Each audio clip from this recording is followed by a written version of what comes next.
광주 붕괴 참사에 대해서 오늘 얘기를 좀 해보려고 합니다.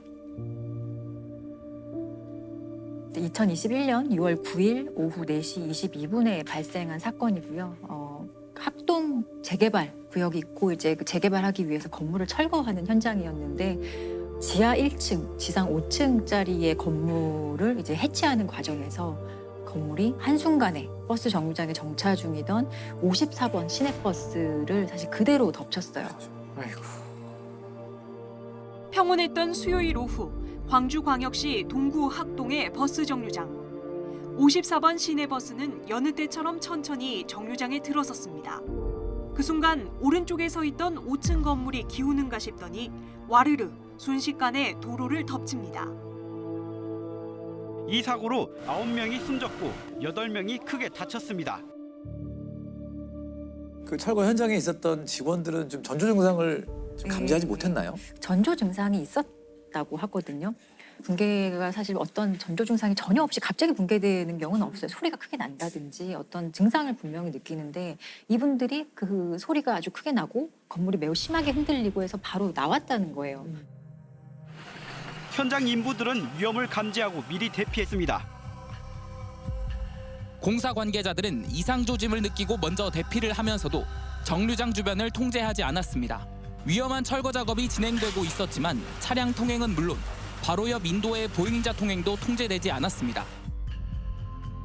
사실 이 건물 해체에 대해서는 보시면 아시겠지만 되게 무섭거든요. 그 건물이 언제든지 무너질 수 있는 현장이고 그래서 주민들도 조금 불안을 느끼고 이 사건 일어나기 한 2달 전쯤에 국민신문고에 여러 번 민원도 제기를 했었어요. 이거 좀 안전 조치를 더 취해달라.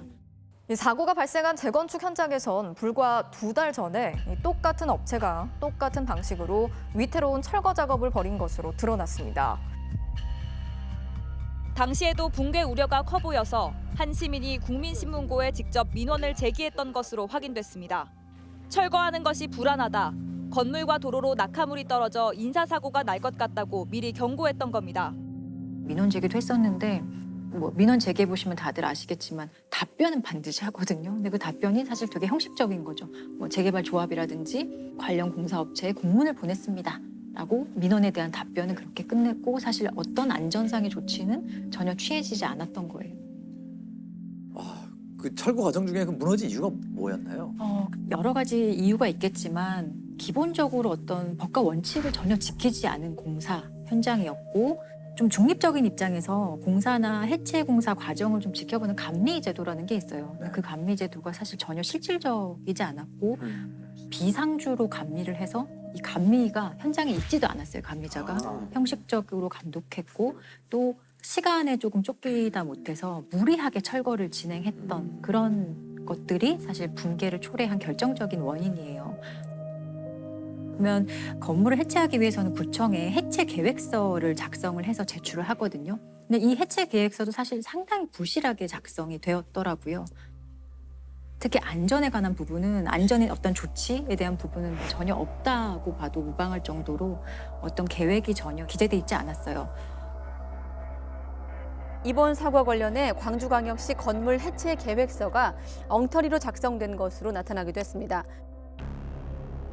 작업자 안전관리, 철거 현장 주변 안전관리라는 포괄적인 내용만 담겨 있을 뿐 건물 개별 특성을 고려한 대책은 없습니다. 광주동구청은 이 엉터리 해체 계획서를 그대로 허가해줬습니다. 그런데 이렇게 부실하게 쓴 해체 계획서조차도 이들이 전혀 이행하지 않았거든요.